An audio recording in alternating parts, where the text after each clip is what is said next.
Hello everybody, Wyatt Andrews Workshop here. Welcome back to another episode of Orewell Zoo. We're actually back in the Africa Pavilions. Today we're looking at a lot of changes I've made over there, which we'll get to, and over there actually. First and foremost, there was a building here. It's gone now. This was where the viewing slash holding facility was for the baboons slash ibex, but it was too big, mostly. That was my primary issue with it.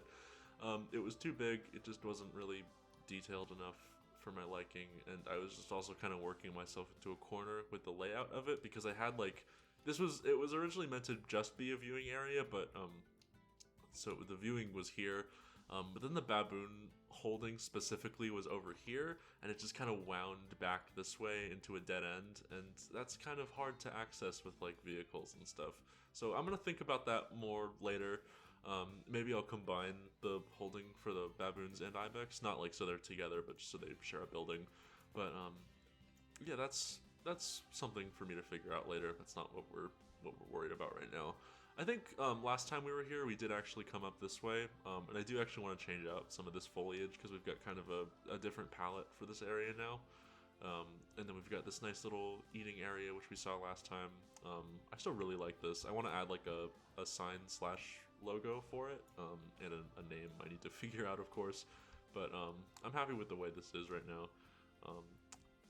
And so the way this would work, I also think I mentioned last episode, but we might as well just do it again.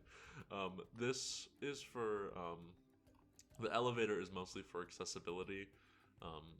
Just anyone in wheelchairs or mobility scooters or crutches or anything like that. And us... I was about to say something terrible. I was about to say, us normal people. No, bad. But people who don't have that issue can walk up this way. God, that was so terrible. You know what I mean. People who can walk without any discomfort can take this ramp, and they'll come up here, and they'll can either come this way to look at some more African forest exhibits. And here's the Gary Center. Hi, Gary Center. Gorilla. I was about to call it Gorilla Canyon. That's not the name anymore. Gorilla 360 is over here. This is where the future site of the chimp exhibit is going to be, as we pointed out last time. This is all looking very nice, isn't it? You can see the bridge back there. You can see the entrance. You can see... is that the... That's the insect house, yeah. We need to see that at some point, but that's going to be attached to the zoo's equivalent children's zoo. So I think we'll all show that all off at once. But coming this way is where we've actually done stuff. So you'd come up this ramp, and I need to add a crosswalk here actually, because this is a service road. You aren't supposed to actually be walking down here. But there's going to be a crosswalk, and then you get onto this path. And this is actually kind of annoying to work with because if you actually go behind this fence... this is the edge of the map. This is the straight up edge of the map. So anytime I was placing down plants, if I got just a little bit over, it would crash because of free build, which I guess is the price we have to pay for the game to be fun. So, that's fine. It's fine. We figured it out. I actually put this fence here like as a guide for where to like place down foliage, just so it wouldn't have to keep crashing. But as we make our way down this nice little path here, we get this chain link fence that's supposed to keep us off the service road. And I've even got some of these tarps put up, which I think is just so janky and fun.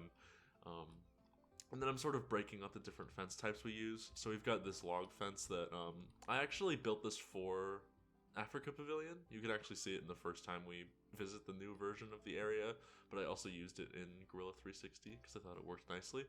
But so we've got the log fence, but then we've also got this chain fence, and it just sort of depends on like what kind of thing you've got on the other side of the fence is how intense the fence itself is going to be. So like it's not really a huge deal if anyone crosses over. I actually got to fix that. That's that's some lazy placement on my part.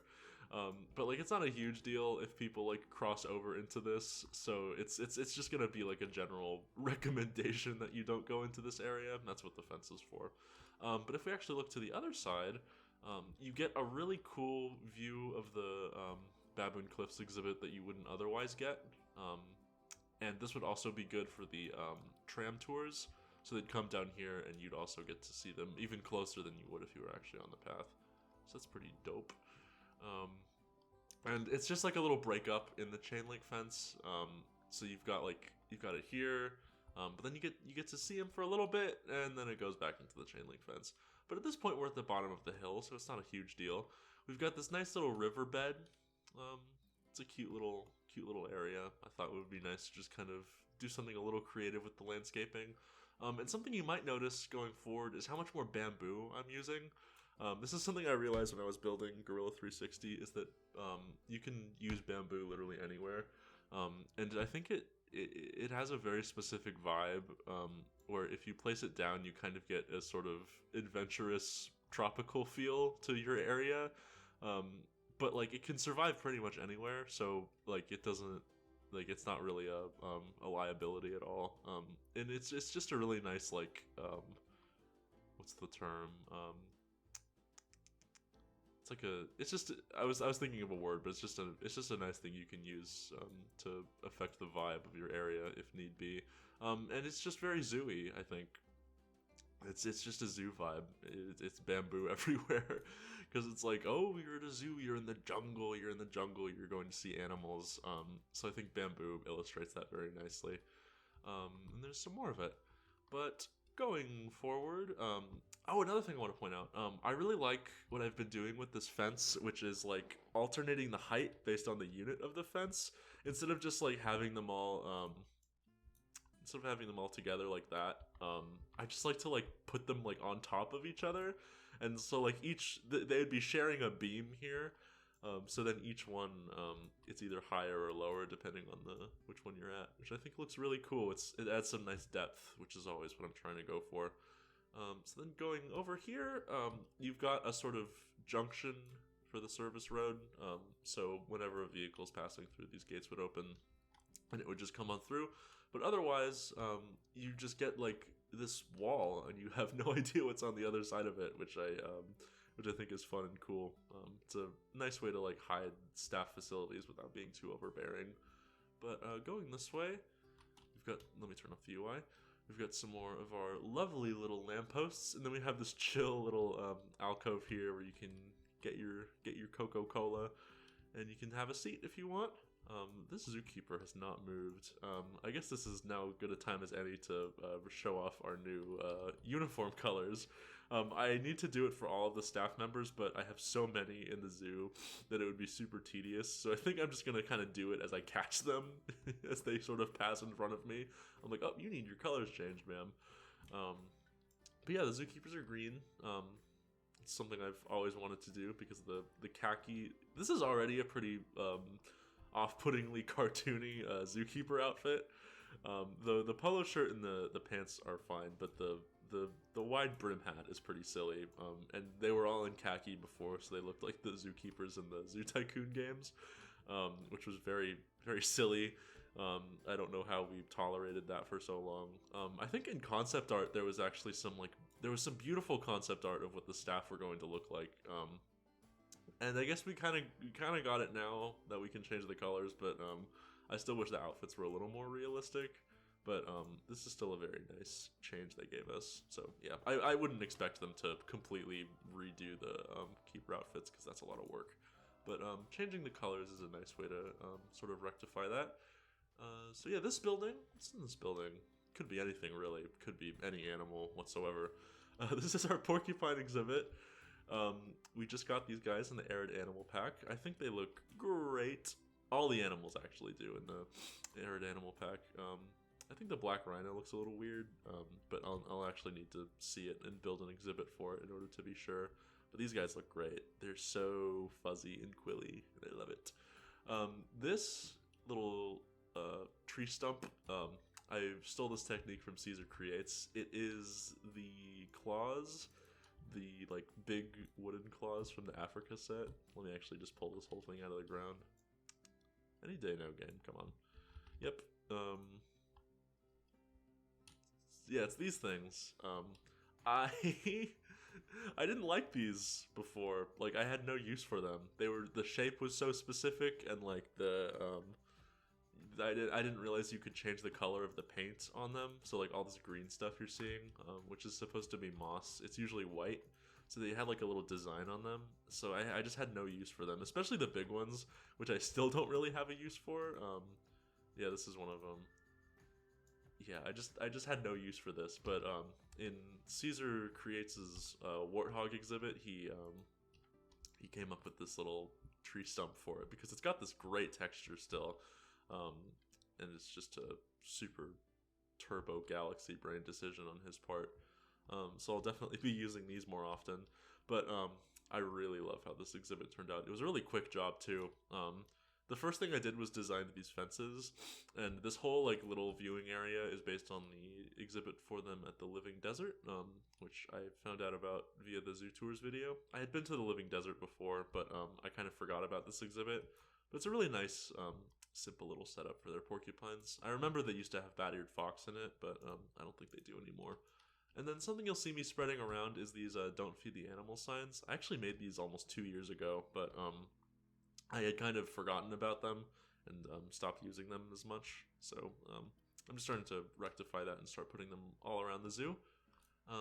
Something I really like to do is put these yew trees, these guys right here, in the back of exhibits.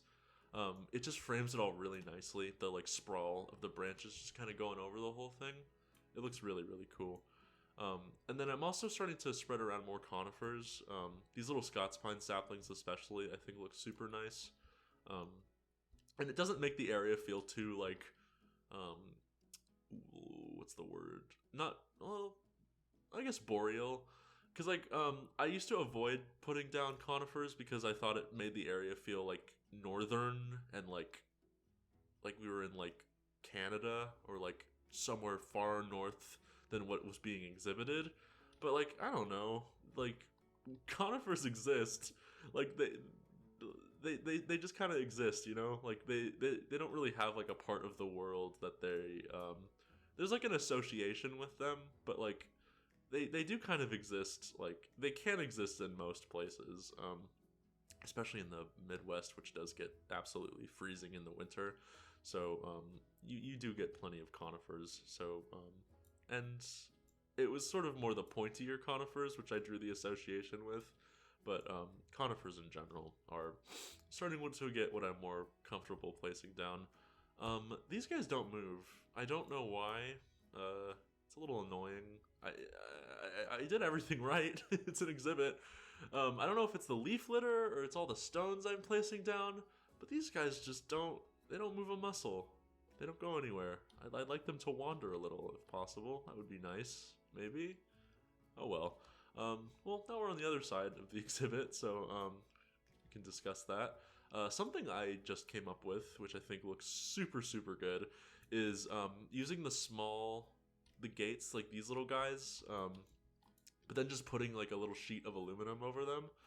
And they work so nice as like animal doors. But then I've also got the actual human door on the other side.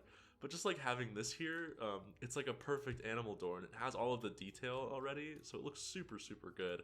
And then I've got this wire going over all of it, just so they don't have any chance to like get too high above the building. Looks super nice.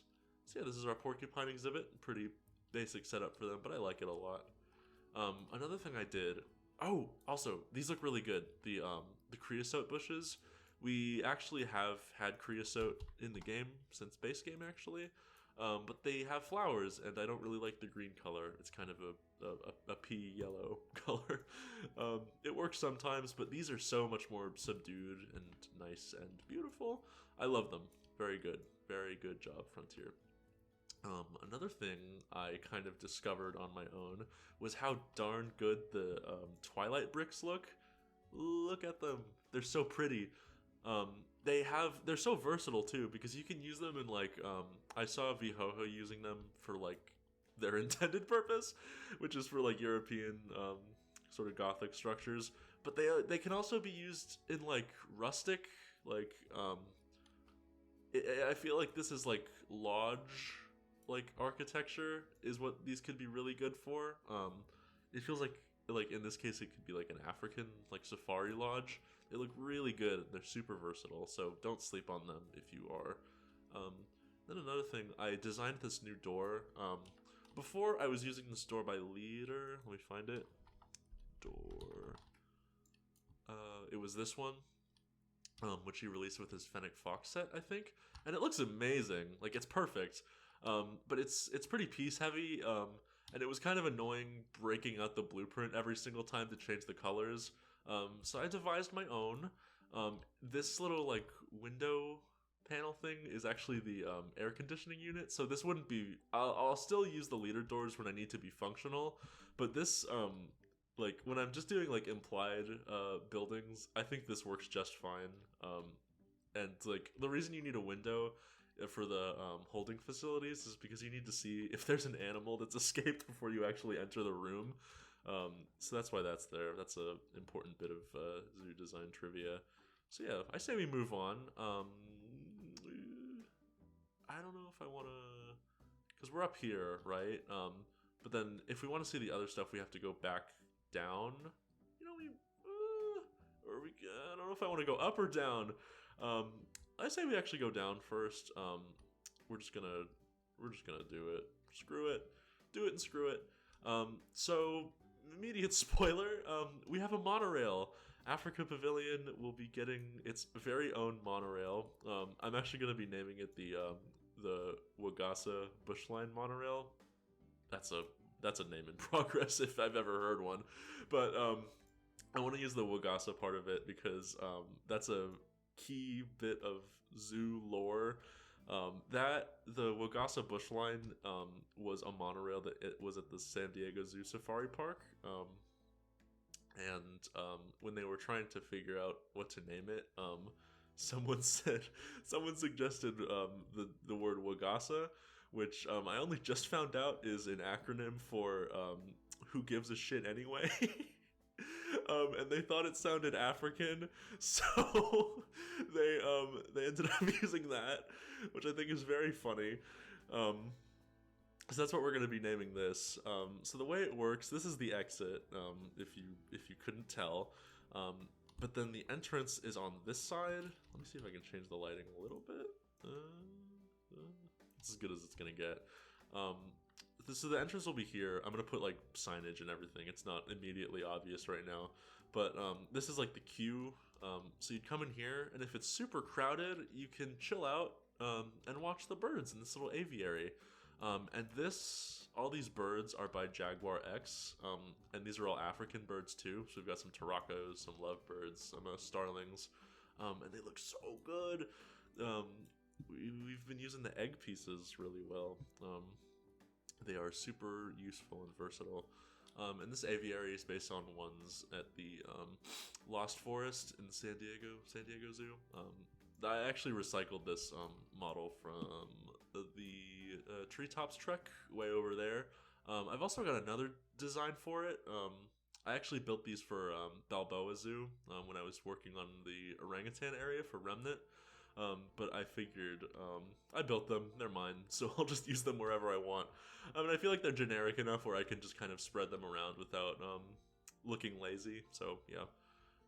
So yeah, we've got some birds in here. Signage obviously needs to be implemented.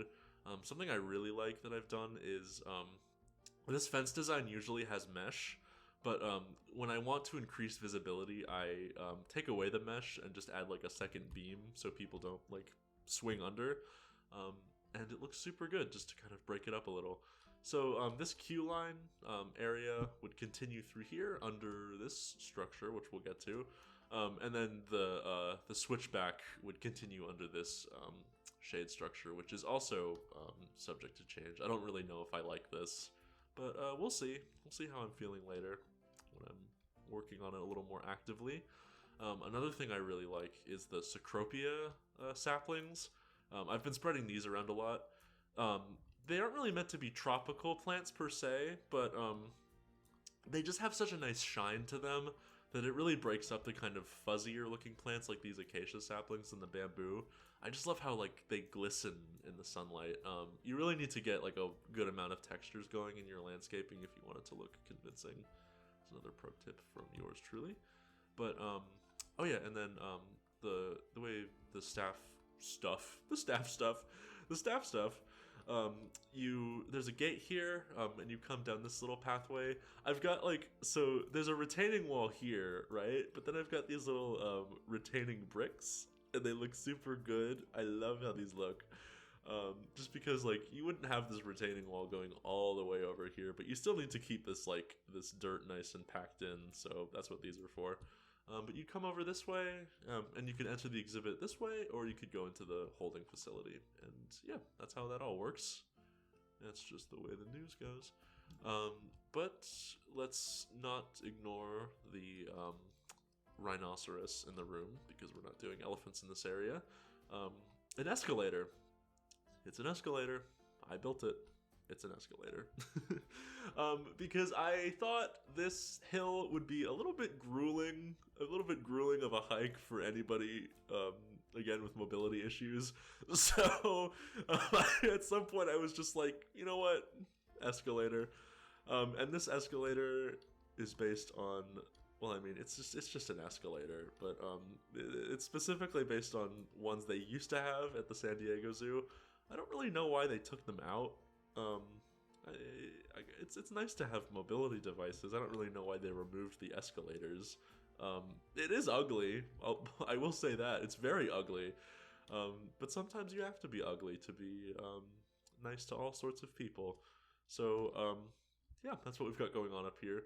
I realize I just totally demolished the immersion by running up the escalator. And this would exclusively be an escalator going up. And I thought about having one going down, but I don't really know where I'd put it. That might have been a major oversight on my part, but we'll see. But, yeah, we have an escalator. We might as well just go down at a normal pace. So you can see, we have this little eating area over here, which we'll get to. You can see the porcupines.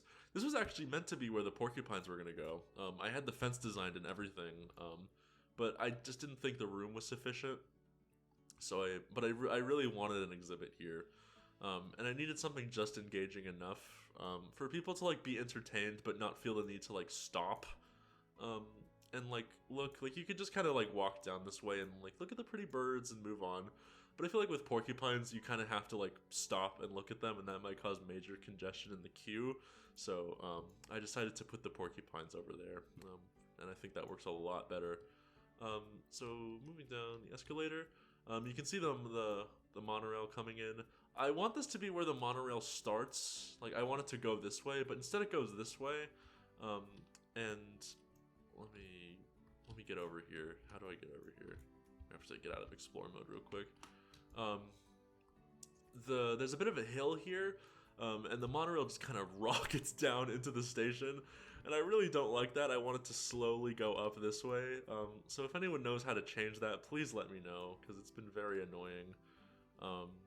So yeah. Or, because we have a little thing to show right here. We'll actually do that. So here's the monorail exit. And what is this? What is this building? This is a cool building. This, ladies and gentlemen and everyone else, is a tram station. I'm actually working on building a tram vehicle right now. I've been looking at the vehicles Christina made. I don't know if it was for a specific project, but she released a couple on the workshop, and they are extremely detailed and very intimidating. But I want to take it upon myself to like make my own like Orewell Zoo tram tour vehicle, because I think that'd be really fun. I was tempted to like go on Bronation and ask if anyone wanted to make one for me, but like I want it to be like my vision and like my labor. So I thought that would be a nice thing to do for myself. So yeah, so you kind of enter a fork in the road here. This is where so you got the meerkats and painted dogs and stuff, and then this is where we started. So you can either go this way and see like the chimps first, because this is all a loop. This doesn't lead into any other section of the zoo. This is all just Africa Pavilion. So you can go and see the chimps and the other forest animals, or and so you would see the chimps, and then you come behind the baboon exhibit like we just did, and then you get into this part of the Africa Pavilion, or you take a left here, and then you come this way. You can check out the painted dogs if you want again. We've got a little crosswalk here, and then I designed this. I didn't want to use the same like staff gate design for every part of the zoo, so we've got this little swinging one. And for the tram tour, I was thinking, because I think it's going to come this way. Well, I mean, either way, it doesn't matter.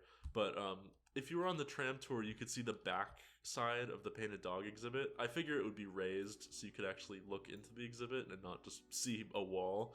But yeah, and then we've got a little button, little switch for the gate to open, which looks super nice. But yeah, so this is the tram station. We're gonna have these sprinkled all throughout the zoo. I have like little signs. That's where I want them to be. There's gonna be one at the entrance. There's gonna be one in like every major area, pretty much. Yeah. So this is where you get in line. You come this way. And then oh, I love this. There's just like a little bit of landscaping here that breaks up the monotony of the architecture. It looks super, super nice, especially with the bamboo stalks framing it all. But this is the queue, and then you get into this area, and this is where you board. But then if you're hopping off the tram, this is where you go, and you just get into this little path here, and you wind up back here. And this is where you are if you want to stop in the Africa Pavilion. And then you can take the monorail, and the monorail, I've actually got it mapped out already, it's just gonna go around the entire rest of the area. And I've got some stickers about what kind of animals I want to show on it. It's gonna kind of be dedicated to like rare hoofstock, pretty much, and that's the only way you'll be able to view them is on the monorail. And they'll have like dedicated breeding facilities and stuff, just out of view of like most of the public, but you'll be able to see them if you take the monorail. So that's sort of the draw of the monorail, is that you only get to see those animals if you take it that way. But we're gonna head up this hill because there's one more thing I want to show. I love all this landscaping. Another thing I've been doing is turning this fountain bamboo upside down, so you just see the stalks. It's a really nice, just a little bit of orange, and just a different type of plant. It looks really nice. Again, breaking it all up and getting different textures so the sun bounces off all of them differently. Looks really, really cool. And then I've got this additional chain link fence just in case anyone wants to hop over here and look at the birds. So they can't do that because they shouldn't, because they should keep off the landscaping. But over here, I've got this cool little what would we call this? It's just kind of like a wooden shade structure. But you come over this to this little eating area. I don't know if I want to keep the picnic tables. I might use another table design. But what is this for? We'll see. We'll see in a minute. I want to show off this first. This is an alternate viewing into the Porcupine exhibit. Just a little cove where you can check them out if you want while you're eating. I should really put up a do not feed the animal sign here because you might have a burger in your hand and feel tempted to throw it to your new friends over here. But please don't. And I also need to add a secondary beam because a little kid could just swing under and like kick the glass and it would shatter. Yeah, I'm just always thinking about what could go wrong. But we've got this cool little tree here. I think I actually borrowed this from Gorilla 360. Just all these custom roots looked really nice, and then I've got all the stones strewn about just to discourage people from climbing on it. Just a little barrier, just to like put the thought in your head that you probably shouldn't be interacting with this object. It's always helpful. But then we've got two ways to get up to here. You can either use the stairs or you can use this ramp. And here's a menu if you want. Let me... there we go. But yeah, so this is a bathroom. Just figured I need a bathroom up here. Interior may or may not be built. For this one, because they're both they're both unisex. Is that the right word? Unisex restrooms, gender neutral restrooms, but they're both gender neutral. But this one has specific accessibility, so there's a rear exit to it if you need it for larger mobility devices. Um, but otherwise, you can come in here, do your business, come on out. I really love this area. I might add a baby changing station somewhere, or even a nursing station. I need to think about that, because I've noticed some places have recently implemented like dedicated stations for nursing mothers. But yeah, I just love this little alcove. For some reason, I look at this and I smell sunscreen. Like, this is where I picture like a huge family stopping and putting on sunscreen. It's just a very specific vibe. I tried to tie down. I think I succeeded. But over here, Eben was talking about this. So I posted a screenshot and it was really far away. And he thought this was zebra stripes, but it's actually supposed to be like plaster with like sticks and like little cross beams poking out. And I'm using the African sticks panels, which look really, really good. There's a lot of stuff in the African like theme of objects that I think has gone pretty underutilized, but they all look really nice. So this is indoor seating for the Painted Dog Cafe. Ooh, it looks so good. This was mostly based on the Peacock Cafe at Brookfield Zoo. It's not even supposed to be African, the original reference, but they have these like big like hut-like structures that are just sort of come together like this. And it looks super, super nice. And you got your burgers and fries, your ice cream and shakes, and your hand-carved sandwiches, baby. Let's see what's inside here.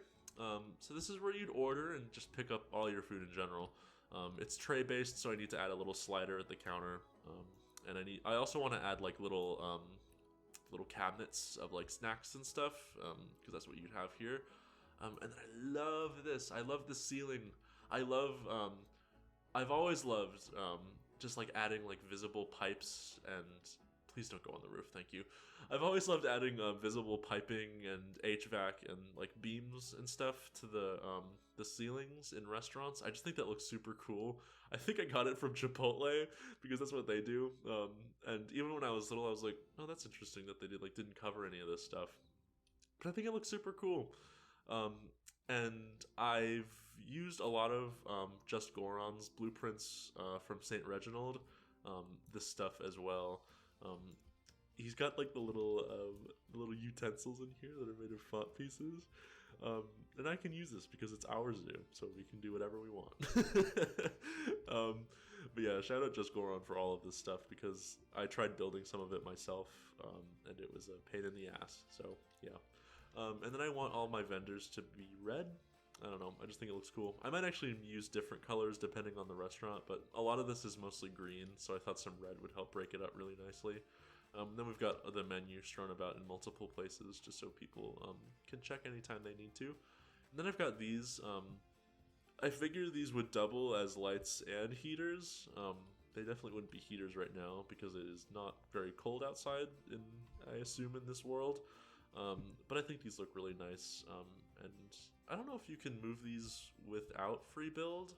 I think you might be able to, but I really like using these already like super detailed little pieces that we have in game, and not having to make them myself is really nice, and they look super good anyway. It's really cool. But obviously, as the sign outside said, there's going to be indoor seating in here. You've got all your condiments and extra napkins and utensils and stuff. So yeah, this is what is currently the state of the Painted Dog Cafe. Let's actually check out the sign too. I did the similar thing that I've been doing in Gorilla 360 where I've been just sort of drawing over billboards with font pieces. This looks super nice. I might make a custom logo for this because this is a font I've already created and I'm starting to get a little tired of it. But yeah, I think this looks fine for now. And I've got another vending machine over there. So, yeah. And then we've got a little bridge coming up over here. And that goes over the monorail. And this is the holding facility for the rhinos. I was going to show it off this episode, but I'm actually going to build the rhino exhibit and then show off their indoor quarters, because that just makes sense. I don't want this episode to be too long. So yeah, let's see, anything I've missed? Oh yeah, back here, and this also looks really nice from above too. Back here is the service road. It goes, yeah. So this is where we were. This is where the path was. So here's the Porcupine holding facility. It goes behind that, comes over here. There's a sort of nice, I hesitate to call this a retaining wall, but it just kind of holds up this entire front. And what I'm thinking is, so here's the cafe. This is where I want a kitchen to be. And then I might have like the little elevator. So like a truck would pull up, the like compartment of the truck would hook up to a little elevator thingy, and people could just like put supplies here, and it would just go all the way up to where it needs to go. So yeah, that's what I will probably do, because we're dealing with a lot of very wonky elevation changes. So yeah, that's what we've got going on here. And then that eventually links up to the rhino facility. And then I like that the monorail actually crosses over the path, and it's just shallow enough that vehicles would be able to drive over it. I think that looks super cool. But yeah, coming over this way are continued plans for the Africa Pavilion. So obviously rhinos, but then all the other rare hoofstock along the way. I also want hornbills, like ground hornbills. And then over here is where I want a lion exhibit to be. I want to call the area Lion Camp. That's going to be super cool. But yeah, I don't really... Oh yeah, I guess some bad news. I'm going to be gone for the whole month of July. I'm going back to my home state. And I've got a little summer job there waiting for me. So I'll be completely away from the computer.